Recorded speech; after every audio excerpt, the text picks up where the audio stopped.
Cerita kali ini datang dari sosial media BMW Majestic yang berjudul Keanehan Rumah Simbah. Halo, perkenalkan, sebut saja aku Ani, asal dari Bandar Lampung. Cerita ini adalah pengalaman masa kecilku bersama ibuku yang bernama Tri. Saat itu, sekitar tahun 2005, aku masih duduk di kelas 3 SMP. Ibu adalah seorang single parent karena bapak sudah tiada sejak aku berumur 5 tahun. Keadaan ekonomi kami saat itu bisa dibilang buruk. Aku membutuhkan biaya sekolah dan keperluan sehari-hari yang tidak sedikit. Sedangkan pendapatan ibu dari berjualan kecil-kecilan tidak seberapa. Akhirnya, walaupun berat, ibu memutuskan pindah dari kontrakan ke sebuah kamar sewa. Kami mencari kamar yang disewakan per bulan dengan harga semurah mungkin. Setelah melakukan survei pada beberapa lokasi, ibu menemukan sebuah kamar yang cocok. Pemilik rumahnya adalah seorang nenek yang berprofesi sebagai tukang urut. Ia menyewakan satu kamar yang ada di dalam rumah. Nenek ini aku biasa panggilnya Mbah. Dari penampilannya, aku rasa umurnya sudah di atas 60 tahun saat itu. Mbah bertubuh pendek dengan rambut sudah putih semuanya dan badan yang sedikit berisi. Menurut Mbah, ia punya beberapa anak, namun yang ia ceritakan pada kami hanya dua, satu berada di kampung dan satu lagi bekerja sebagai TKI di luar negeri.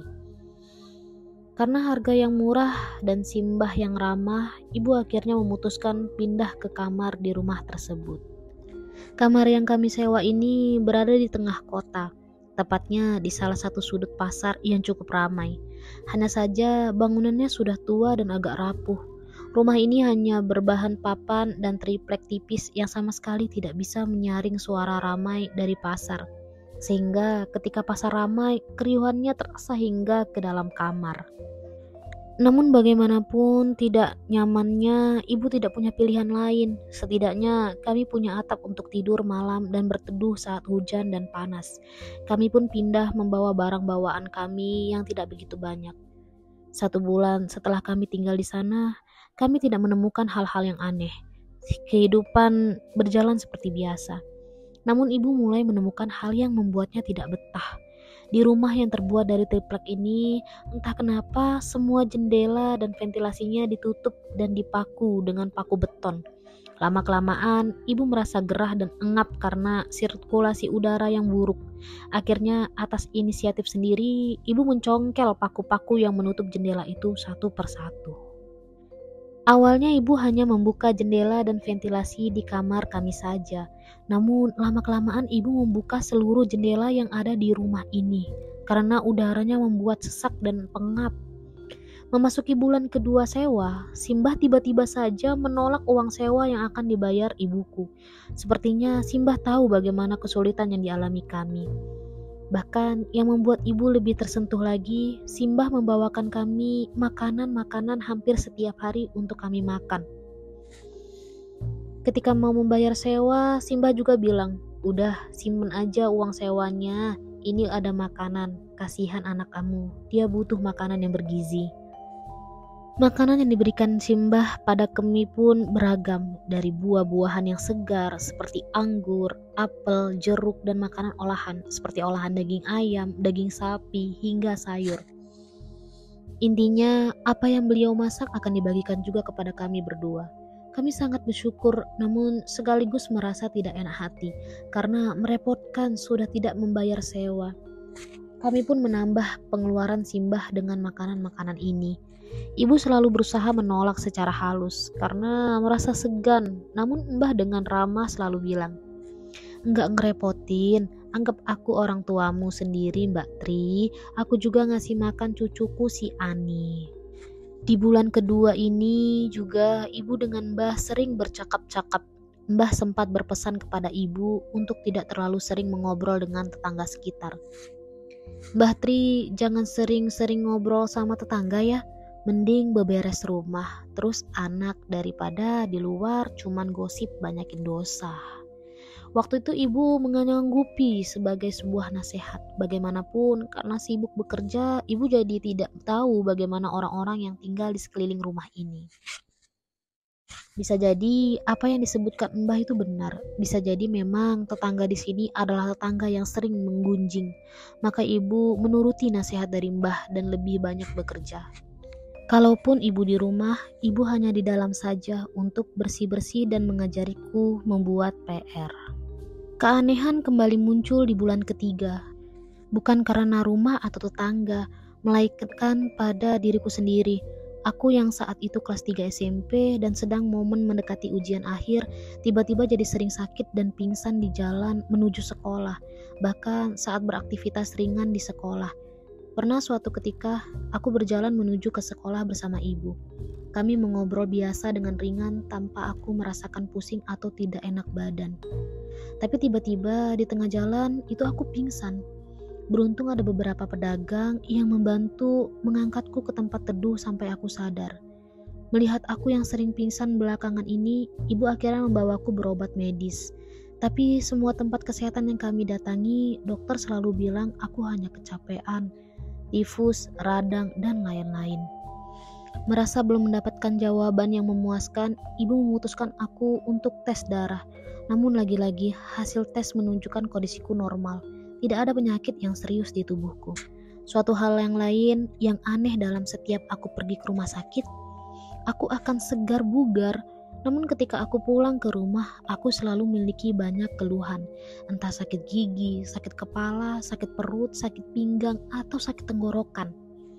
Melihat pola aku yang sakit ketika di rumah tapi sehat sewaktu di luar, ini membuat ibu lama-lama kesal. Ibu mengira aku sakit karena terlalu banyak main di luar. Sampai-sampai ibuku bilang, makanya kalau baru sehat itu jangan langsung main, sakit lagi kan sekarang. Masuk bulan keempat, ibu mulai merasa ada yang tidak baik dengan keadaanku selama berada di dalam rumah ini. Untuk ukuran siswi kelas 3 SMP, berat badanku hanya 24 kg. Dan yang membuat ibu merasa aneh, ketika aku sakit-sakitan itu, Simbah malah merasa semua itu biasa saja dan wajar terjadi. Beliau mengatakan itu sambil terus membawakan makanan untukku setiap hari. Ya, kelakuan Mbah juga semakin aneh. Pernah suatu hari ibuku sedang sholat di kamar. Lalu Mbah dengan santainya duduk di belakang ibuku dan mengajak ibuku mengobrol. Seusai sholat, ibu menegur kelakuan si Mbah. Mbah, kalau orang sholat gak boleh diajak ngobrol karena gak akan dijawab. Namun si Mbah menjawab dengan tanpa rasa bersalah. Ya rak popo, kamu gak sahut, tapi kan kamu denger dan dalam hatimu jadi gak konsen baca-baca. Saat itu ibuku merasa ada yang janggal dengan si Mbah. Kenapa malah sengaja bikin ibu gak konsentrasi? Apa tujuannya? Ibuku lalu bertanya, apa Mbah sholat? Aku mah sholat di mana aja, Nduk. Bisa diangkot, bisa sambil nguru, bisa sambil jalan, jawab si Mbah. Hal aneh lainnya juga pernah ibu ceritakan padaku. Suatu siang saat aku sakit, aku tertidur pulas di kamar berdua dengan ibuku. Lalu tiba-tiba aku bangun dari tidurku lalu duduk dan menunjuk ke arah bawah jendela dengan tatapan kosong dan tanpa berkata apapun. Ibu yakin itu bukan aku karena gerak-gerikku terlihat berbeda. Ibu sambil nangis dan baca doa yang ia bisa waktu itu sambil mencoba menyadarkanku. Tapi tetap saja saat itu aku terus menunjuk ke arah luar bawah jendela kamarku. Tanganku keras menunjuk arah itu tanpa bisa diturunkan. Kurang lebih kejadian itu berlangsung 5 menit. Setelahnya tanganku turun berbarengan dengan kesadaranku yang kembali. Tapi badanku terasa lemas dan sakit-sakit semuanya.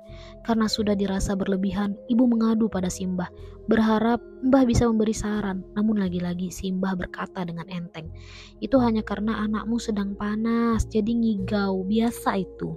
Malam harinya, di tengah ketakutannya, ibu sholat tahajud, memohon kepada Allah agar melindungi kami berdua dari bala dan sesegera mungkin diberi kemudahan untuk pindah dari rumah itu. Setelah ibu sholat tahajud, hujan turun dengan derasnya, sangat deras dan lebat hingga kamar kami bocor tepat di atas tempat tidurku. Akhirnya malam itu kami tidur di lantai beralasan karpet dan kasur kami geser dari titik kebocoran. Keesokan harinya, ibu meminta tolong tetangga kami, Om Yadi, untuk membetulkan atap yang geser akibat hujan deras tadi malam.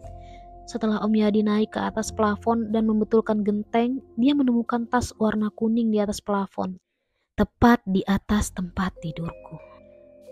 Om Yadi lalu bertanya, tas itu mau diturunkan atau tidak? Karena merasa tidak memilikinya, ibu meminta untuk diturunkan saja. Karena seingat ibu kami gak pernah menaruh apapun di plafon. Maka diturunkan tas yang ternyata adalah bungkusan kresek kuning itu, dan ketika dibuka, seketika kami semua terperanjat. Bungkusan kuning itu berisi kain kafan yang sudah lengkap dengan kapas, kendana, dan tali-talinya. Sudah mengelilingi kafan tersebut, seakan-akan tinggal memasukkan jenazahnya saja. Dan yang lebih membuat ibu ketakutan adalah saat kain itu dibentangkan, ukuran kafan itu cukup kecil dan ukurannya persis dengan ukuran tubuhku. Ibuku tercekat, sedangkan Om Yadi tanpa pamit dan berkata apapun lagi langsung pergi meninggalkan rumah itu. Bahkan ketika ibuku mengejarnya untuk memberikan uang rokok, terima kasih karena sudah menolong, namun Om Yadi terus menolaknya dengan terus menghindari dan berkata-kata, "Udah gak usah mbak, gak usah, saya mau pulang aja." Lalu Om Yadi berlari tanpa menoleh ke ibu lagi. Saat jam baru menunjukkan pukul 10 pagi, ibuku langsung berkemas. Diputuskan hari itu juga kami akan meninggalkan rumah ini. Sebagian barang-barang kami sudah diangsur dipindahkan ke rumah nenek, dan hanya tinggal menunggu Simbah pulang untuk kami pamit dan mengabarkan bahwa kami tidak tinggal di sana lagi. Kami menunggu hingga jam 5 sore, namun Simbah tak kunjung pulang dari ngurut. Barulah pada jam 7 malam Simbah pulang. Ia nampak terkejut melihat kamar kami sudah kosong, dan kami sudah bersiap mau angkat kaki. "Nduk, mau kemana sampean dan anakmu? Kenapa udah kosong?" "Mbah, maaf, saya mau pulang saja ke rumah orang tua saya. Saya merasa anak saya tidak sehat tinggal di sini." "Walah, itu cuman kecapean aja dia. Jangan dimanja, Tondo. Nanti lemah anak kalau dimanja," jelas si Mbah. "Mbah, ini bukan dimanja, tapi ini sudah tidak masuk akal. Sekarang saya mau tanya sama Mbah. Ini apa, Mbah?" Ibu menunjukkan bungkusan kain kafan tadi. "Oh, itu mori, kainnya orang mati," jawab Mbah santai. "Tapi untuk apa, Mbah? Kenapa ada di atas kepala anak saya?" "Ya nggak untuk apa-apa, hanya untuk siap-siap aja. Kan semua orang akan mati, Tanduk." Mbah nggak bisa meramalkan umur orang, apalagi umur anak saya. Terserah Mbah mau bilang apa. Saya pamit, Mbah. Maaf jika kami membuat Mbah repot selama ini, tapi sungguh saya rasa ini sudah tidak normal. Perdebatan panas itu diakhiri dengan perginya kami dari rumah itu. Malam harinya, aku tidur di rumah nenek, dan herannya malam itu aku sehat, bisa tidur nyenyak tanpa sakit apapun. Keesokan harinya, ibu sadar bahwa ada barang yang tertinggal di rumah Mbah. Akhirnya dengan berjalan kaki, ibuku kembali ke rumah tersebut. Tapi sesampainya di sana, si Mbah ternyata tidak ada di rumah. Karena lelah berjalan, ibuku memilih duduk di warung pecal dekat rumah Mbah sambil menunggu Mbah pulang. Ibu pun akhirnya mengobrol dengan pemilik warung pecal itu untuk pertama kalinya. "Mbak, udah gak tinggal di rumah si Mbah?" tanya penjual pecal. "Enggak, baru kemarin saya pindah. Cuman 4 menuju 5 bulan saya tinggal di sana." Mbak, maaf sepertinya anak Mbak kurang sehat ya selama tinggal di situ." "Iya Mbak, anak saya jadi sakit-sakitan terus," jawab ibu sambil masih menutupi temuan kresek kuning itu. "Mbak, boleh saya cerita sesuatu?" tanya tukang pecel itu yang kemudian berhenti menggiling dan duduk di depan ibuku. "Sejak Mbak tinggal di situ, saya sebenarnya ingin cerita ke Mbak, tapi Mbak nggak pernah keluar dari rumah dan jarang ngobrol di sini. Ketika ada kesempatan ngobrol sama Mbak, entah kenapa saya nggak bisa ngomong dan nggak bisa cerita. Seperti ada yang menakuti saya berdiri di belakang Mbak." "Lah, emang kenapa Bu?" tanya ibuku. "Mbak tahu, di depan pintu rumah Mbak itu sering ada orang besar hitam berbulu duduk atau berdiri sepanjang malam. Lalu di atas genteng tempat kamar Mbak sering ada penampakan wanita sedang duduk gelantungan." Ibuku yang masih bingung lalu hanya terdiam tersentak mendengar cerita tukang pecel tersebut. "Sebelum Mbak, ada juga yang sewa di kamar itu Mbak. Pasangan suami istri baru punya anak bayi, usianya kira-kira 7 bulan. Selama tinggal di sana, anaknya setiap hari nangis terus. Entah kenapa sampai akhirnya anaknya meninggal dan dikuburkan di samping rumah itu. Pas banget di samping jendela kamar Mbak. Ibuku terdiam. Saat itu juga ibuku teringat kejadian siang itu. Saat aku menunjuk kaku ke arah bawah jendela percis lokasi kuburan bayi itu berada. "Kenapa dikubur di situ?" tanya ibu. "Kata orang tua si bayi sih, si Mbah yang minta dikubur di situ karena ngerasa itu cucunya sendiri. Biar gak jauh dari cucunya," katanya. Orang tua bayi itu juga dikasih uang sama si Mbah. Uang yang cukup banyak sampai mereka bisa pindah sewa ke rumah yang lebih layak. Mendengar itu, ibuku semakin merasa takut. Akhirnya ibu menceritakan penemuan kain kafan di langit-langit kamar tepat di atas kepalaku. Penjual pecel itu berkata, dia khawatir bahwa aku akan dijadikan wadah atau tumbal oleh si Mbah. Memang Mbah memberikan kami makanan yang sehat dan mahal, tapi itu hanya sebatas penglihatan mata normal kami. Kami tidak tahu apa tujuan sebenarnya makanan-makanan itu. Apalagi makanan sebanyak itu justru membuatku semakin kurus dan sakit-sakitan. Ibu penjual pecel juga berkata bahwa telah lama orang kampung ingin membongkar praktek pesugihan yang dicurigai dilakukan oleh Simbah. Tapi hingga saat itu belum ada bukti kuat. Bahkan menurut pengakuan tetangga lain saat mengobrol di warungnya, sudah ada banyak orang yang melihat aku berjalan sambil dirangkul seseorang wanita tua pucat yang rahangnya terus mengunyah-ngunyah sesuatu. Wanita ini akan terlihat mengancam siapapun yang hendak mengajak aku atau ibuku mengobrol sehingga mulut mereka kaku. Setelah mengetahui banyak fakta seputar rumah Mbah yang selama ini Mbak tutupi ini, akhirnya ibuku memilih untuk pulang dan tidak pernah mengambil barang yang tertinggal di rumah Mbah tersebut. Kami tidak ingin kembali lagi ke rumah itu atau sekedar bertemu dengan si Mbah. Kami benar-benar menghindari lokasi-lokasi yang kemungkinan dikunjungi oleh si Mbah. Setelah seminggu aku tinggal di rumah nenek, aku merasa sehat, tidak pernah pingsan lagi, dan ibuku kian cerah serta semakin berseri. Alhamdulillah, sejak itu hidup kami sudah terbebas dari hal-hal seperti itu, dan Simbah tidak juga mencari keberadaan kami. Aku tidak tahu apa yang terjadi pada Simbah saat ini. Terakhir yang ku tahu, rumah Mbah sudah terbongkar dan dibeli oleh seseorang. Rumah aslinya dirubuhkan lalu dibangun rumah baru. Sementara Mbah sendiri konon pulang kampung, tinggal bersama anaknya setelah menderita sakit keras. Entah apa praktik yang dilakukan Mbah dan apa tujuannya, tapi aku dan ibuku yakin memang ada sesuatu yang lain dari dirinya. Demikian ceritaku, semoga bisa mengambil hikmahnya untuk selalu berhati-hati terhadap orang yang baru kita kenal. Oke, sekian.